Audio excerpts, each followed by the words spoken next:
है light reaction पे कि लाइट रिएक्शन क्या है। आज हमने क्लास में भी यही डिस्कस किया था लाइट रिएक्शन के बारे में, तो आपका रिपीट भी हो जाएगा और आपका कॉन्सेप्ट जो है क्लियर हो जाएगा। लाइट रिएक्शन के बारे में हम डिस्कस करेंगे। इसका जो दूसरा नाम है इसको फोटो फास्फोराइलेशन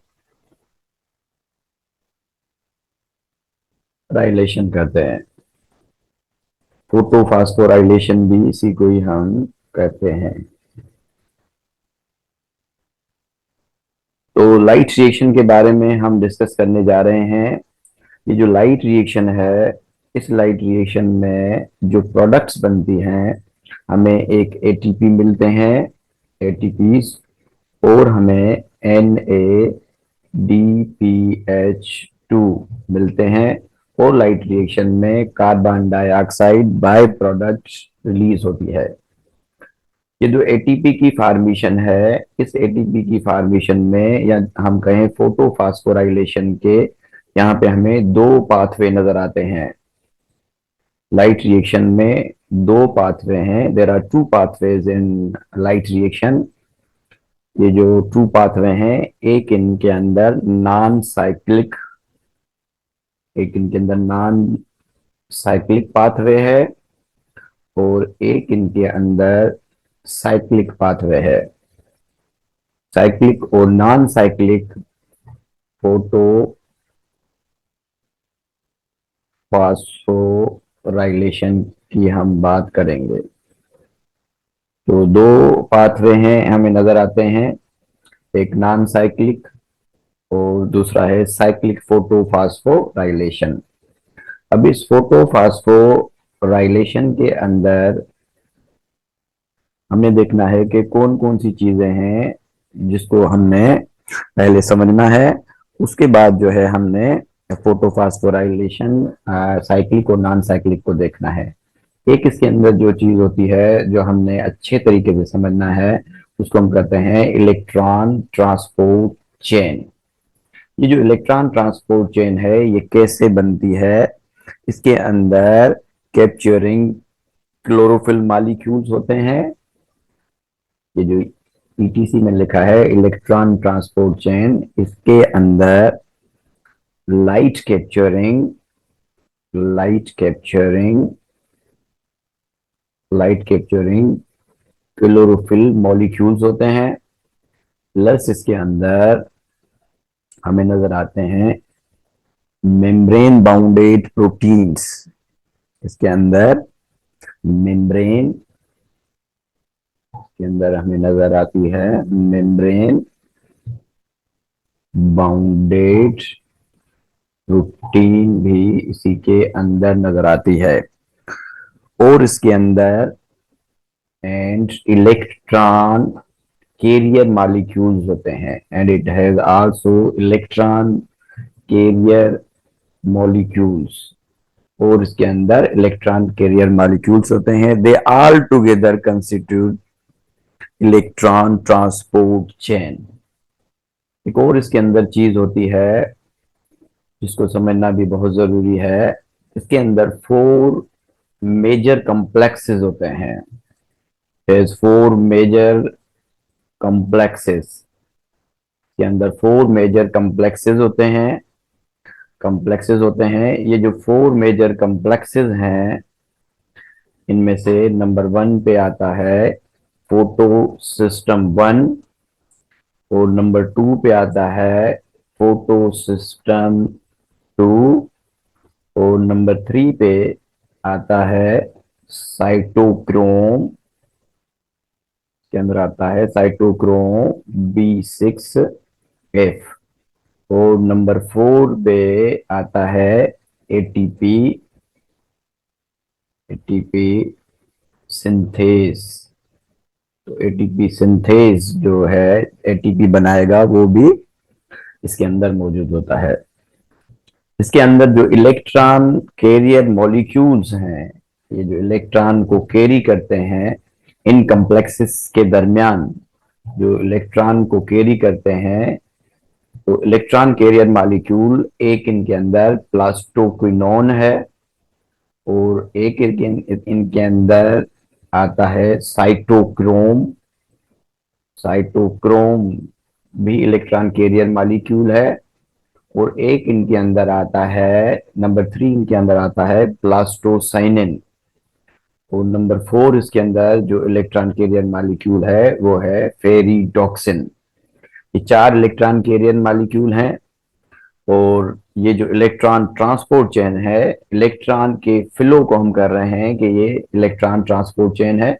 और इलेक्ट्रॉन ट्रांसपोर्ट चेन बनती कैसे है? इसके अंदर मॉलिक्यूल्स होते हैं जो लाइट को कैप्चर करते हैं, मेम्ब्रेन बाउंडेड प्रोटीन होती है, और इलेक्ट्रॉन कैरियर, ये जो आपको नजर आ रहे हैं इलेक्ट्रॉन कैरियर मॉलिक्यूल्स होते हैं, they all together form electron transport chain को ये बना रहे होते हैं। अच्छा जी, आगे हम इन डिटेल में बात करेंगे इलेक्ट्रॉन ट्रांसपोर्ट चेन की। तो इलेक्ट्रॉन ट्रांसपोर्ट चेन की हम बात करने वाले हैं। ये जो इलेक्ट्रॉन ट्रांसपोर्ट चेन है जिसको हम ETC कहते हैं, इसका मतलब है इलेक्ट्रॉन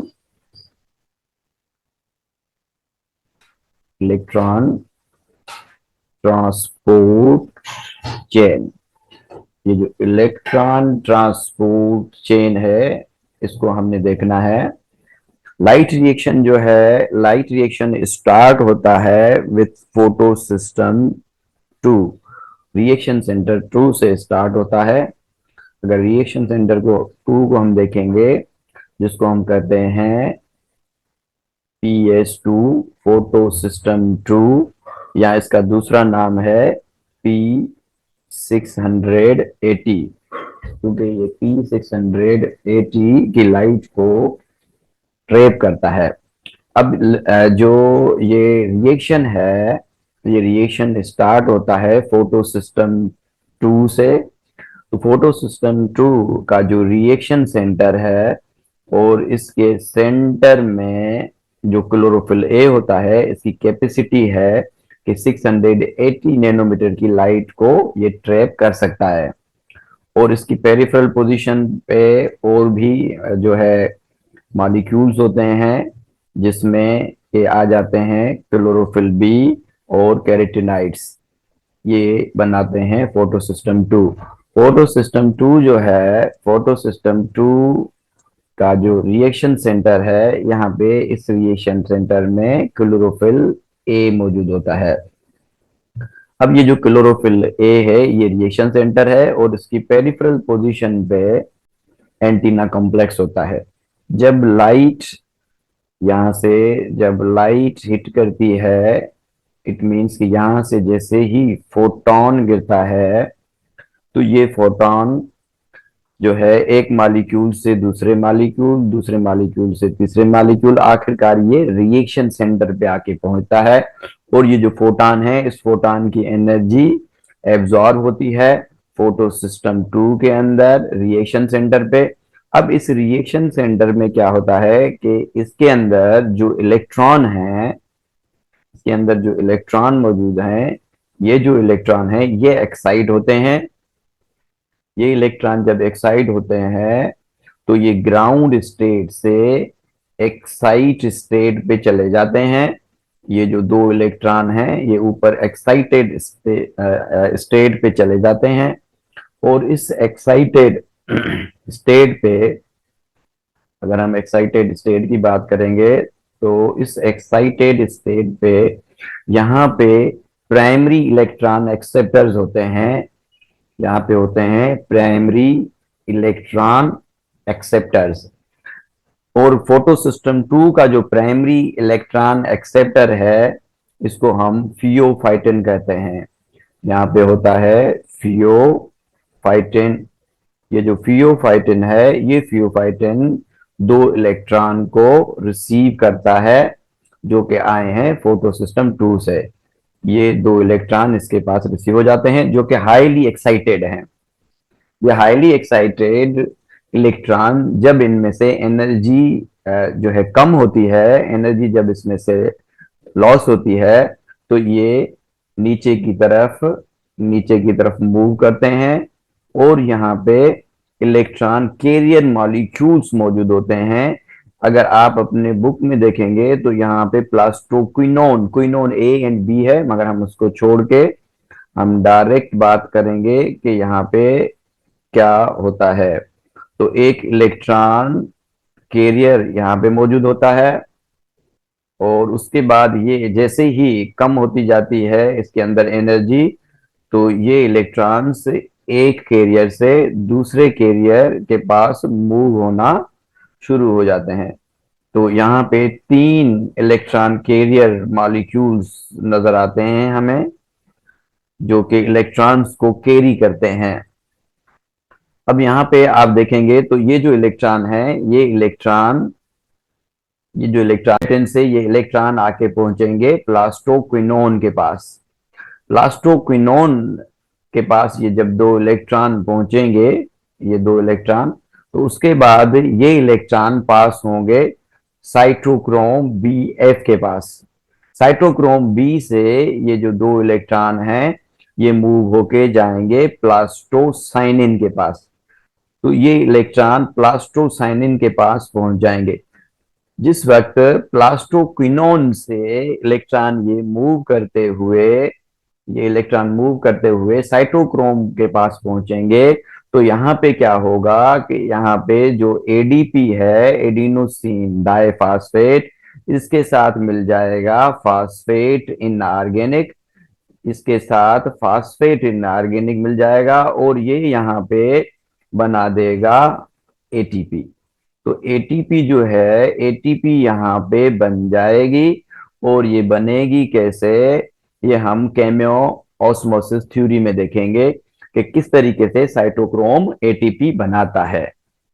अब जब इलेक्ट्रॉन प्लास्टोसाइनिन के पास पहुंचते हैं, तो ये प्लास्टोसाइनिन क्या करता है कि ये इलेक्ट्रॉन पास कर देता है फोटोसिस को। देखते हैं तो यहाँ पे क्लोरोफिल मौजूद है और इनकी जो लाइट एब्जॉर्ब करने की जो कैपेसिटी है फोटो सिस्टम 1 की, वो एब्जॉर्ब करते हैं 700 नैनोमीटर की वेवलेंथ की लाइट को, ये एब्जॉर्ब करते हैं। तो ये जो इलेक्ट्रॉन है, ये इलेक्ट्रॉन जो कि प्लास्टोक्विनोन है, प्लास्टोक्विनोन ये 2 इलेक्ट्रॉन डोनेट करता है किसको, फोटो सिस्टम 1 को। फोटो सिस्टम 1 के पास जब ये दो इलेक्ट्रॉन आ जाते हैं, ये इलेक्ट्रॉन जो कि फोटो सिस्टम 2 से चले थे, plastoquinone pheophytin primary electron acceptor, pheophytin से ये प्लास्टोक्विनोन है, प्लास्टोक्विनोन से साइटोक्रोम B6F, उसके बाद प्लास्टोसाइनिन, प्लास्टोसाइनिन के बाद फोटोसिस्टम 1। जब ये एनर्जाइज होगा तो ये भी लाइट को एब्जॉर्ब करेगा, फोटोन को रिसीव करेगा। जब ये फोटोन को रिसीव करेगा यानी कि लाइट एनर्जी को रिसीव करेगा, तो ये इलेक्ट्रॉन भी एक्साइटेड होंगे क्योंकि ये एनर्जी को रिसीव करेंगे और हाईली एनर्जाइज हो जाएंगे और ये अपना शेल छोड़ के ये भी पहुंच जाएंगे अपने प्राइमरी इलेक्ट्रॉन एक्सेप्टर के पास। तो यहाँ पे भी प्राइमरी इलेक्ट्रॉन एक्सेप्टर होगा। ये जो प्राइमरी इलेक्ट्रॉन एक्सेप्टर है, यहाँ पे कोई पर्टिकुलर नाम इसका नहीं होगा, जस्ट हम फोटो सिस्टम 1 के प्राइमरी इलेक्ट्रॉन एक्सेप्टर को हम जस्ट प्राइमरी इलेक्ट्रॉन एक्सेप्टर कहेंगे और यहाँ पे 2 इलेक्ट्रॉन पहुंच जाएंगे। जब ये 2 इलेक्ट्रॉन यहाँ पे पहुंचेंगे, तो यहाँ पे एक और शार्ट चेन बनेगी। तो ये प्राइमरी इलेक्ट्रॉन एक्सेप्टर से ये इलेक्ट्रॉन आगे की तरफ जाएंगे और यहाँ पे एक इलेक्ट्रॉन कैरियर मॉलिक्यूल होगा जो इन इलेक्ट्रॉन को कैरी करेगा और जो नंबर 4 इलेक्ट्रॉन कैरियर मॉलिक्यूल है वो हमारे पास है फेरिडॉक्सिन। इस फेरिडॉक्सिन से इलेक्ट्रॉन आगे की तरफ जाएंगे और ये इलेक्ट्रॉन फाइनली एक्सेप्ट करेगा। ये दो इलेक्ट्रॉन यहाँ पे आ जाएंगे, यहाँ से मूव होते हुए फाइनली ये इलेक्ट्रॉन जो है रिसीव होंगे NADP+। तो ये जो दो इलेक्ट्रॉन हैं NADP+ के पास आ जाएंगे और आ जाएंगे और यहां से बाहर से स्ट्रोमा से प्रोटॉन जो हैं, ये प्रोटॉन आएंगे और इसके साथ मिलेंगे NAD+ के साथ, और इस NADP+ को कन्वर्ट कर देंगे NADPH2 में। तो यहाँ पे रिड्यूसिंग पावर मॉलिक्यूल बन जाएगा जिसको हम कहते हैं NADPH2, और एक यहाँ पे ATP बन जाता है। तो यहाँ पे आप देख सकते हैं कि जो इलेक्ट्रॉन यहाँ से फोटो सिस्टम 2 से चला था, जो कि प्राइमरी इलेक्ट्रॉन एक्सेप्टर ने रिसीव किया, उसके बाद प्लास्टोक्विनोन, उसके बाद साइटोक्रोम, उसके बाद प्लास्टोसाइनिन, और उसके बाद फोटो सिस्टम वन के बाद प्राइमरी इलेक्ट्रॉन एक्सेप्टर, उसके बाद फेरिडोक्सिन, और फेरिडोक्सिन के बाद ये इलेक्ट्रॉन जो है रिसीव किए NADP+ ने। आज तो इलेक्ट्रॉन वापस नहीं आए हैं, और ये आप शेप देखेंगे तो ये आपको यूं जिगजैग टाइप शेप नजर आ रही है। तो इसलिए इसका जो दूसरा नाम है, इसको हम जेड स्कीम भी कहते हैं, इसको जेड स्कीम भी हम कहते हैं। और इसके अंदर हमें मिल रहा है ATP और NADPH मिल रहा है, पीएच हमें मिल रहा है। अब आगे हम जरा इसको देखते हैं कि इसके अंदर इलेक्ट्रॉन की जो कमी हुई है वो कैसे पूरी होती है। देखिए, यहां से जो दो इलेक्ट्रॉन निकल गए थे और इसको, ये जो फोटो सिस्टम 2 है, इसको ऑक्सीडाइज कर दिया था, यानी कि यहाँ पे होल हो गया था, यहाँ पे कमी हो गई थी इलेक्ट्रॉन की। ये जो इलेक्ट्रॉन की कमी है ये कैसे पूरी होगी, ये वाटर कमी पूरी करेगा। वाटर यहाँ पे स्प्लिट होगा रोशनी की मौजूदगी में, लाइट की मौजूदगी में, और इसको हम कहते हैं फोटोलाइसिस। फोटोलाइसिस का यहाँ पे प्रोसेस होगा। ये जो वाटर है ये दो इलेक्ट्रॉन में टूटेगा, प्लस इससे दो प्रोटॉन निकलेंगे, प्लस इसमें से हाफ मोल ऑफ ऑक्सीजन यहाँ से लिबरेट होगी, और इसको जो तोड़ने वाला कम्प्लेक्स है उसको हम वाटर स्प्लिटिंग कम्प्लेक्स कहते हैं। Water splitting water splitting complex कहते हैं। प्लस इसके साथ मैग्नीशियम का क्लस्टर भी मौजूद होता है, और ये मौजूद होता है, अगर हम एक ग्रेनियम को देखें तो ग्रेनियम के इनर साइड पे, याद रखिएगा कि इनर साइड पे ये वाटर स्प्लिटिंग कॉम्प्लेक्स मौजूद होता है, और जो ग्रेनियम की आउटर थैलेकॉइड मेम्ब्रेन है, यहाँ पे एक एंजाइम मौजूद होता है जिसको हम कहते हैं NADP रिडक्टेज एंजाइम, जो कि इस NADP+ को कन्वर्ट कर देता है NADPH2 में। तो ये जो हमें वाटर स्प्लिटिंग कॉम्प्लेक्स नजर आ रहा है, एक्चुअली ये क्या करता है कि इस वाटर को तोड़ता है, और इसमें से ये जो इलेक्ट्रॉन हैं, ये इलेक्ट्रॉन जाके दोबारा से ऑक्सीडाइज करते हैं, सॉरी रिड्यूस करते हैं किसको, फोटो सिस्टम 2 को। तो इलेक्ट्रॉन जो यहां से मूव हो गए थे, निकल गए थे, ये इलेक्ट्रॉन की कमी को जो पूरा करने वाला मॉलिक्यूल है वो वाटर है। वाटर डोनेट कर रहा होता है इलेक्ट्रॉन, और दोबारा से ये फोटो सिस्टम 2 जो है रिड्यूस हो जाता है। फोटो सिस्टम 2 पे जब फोटोन गिरते हैं तो ये इलेक्ट्रॉन एक्साइट होते हैं, प्राइमरी इलेक्ट्रॉन एक्सेप्टर इनको रिसीव करता है, जिसको हम फियोफाइटिन कहते हैं। फियोफाइटिन से प्लास्टोक्विनोन, प्लास्टोक्विनोन से साइटोक्रोम, साइटोक्रोम से प्लास्टोसाइनिन, प्लास्टोसाइनिन से फोटोसिस्टम वन। फोटोसिस्टम वन जब एनर्जाइज होता है तो ये जो इलेक्ट्रॉन है इसके अपने प्राइमरी इलेक्ट्रॉन एक्सेप्टर के पास आ जाते हैं। यहाँ पे एक short short electron transport chain बनती है और फाइनली ये इलेक्ट्रॉन जो है एनएडीपी प्लस के पास आ जाते हैं।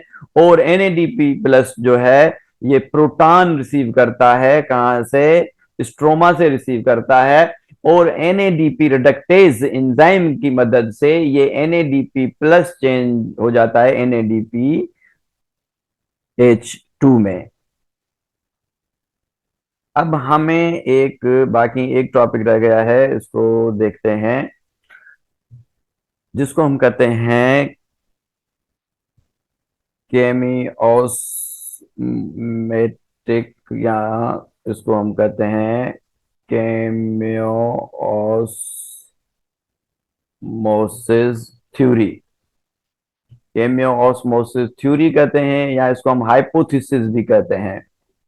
Chemiosmosis hypothesis. अब इसमें क्या होता है कि ये आप देख रहे हैं कि ये क्लोरोप्लास्ट है, और ये क्लोरोप्लास्ट की थाइलाकाइड मेम्ब्रेन है पूरी, और ये एक ग्रेनम है। अगर इस ग्रेनम को हम देखते हैं तो ये ग्रेनम की इनर मेम्ब्रेन है, ये ग्रेनम की आउटर मेम्ब्रेन है।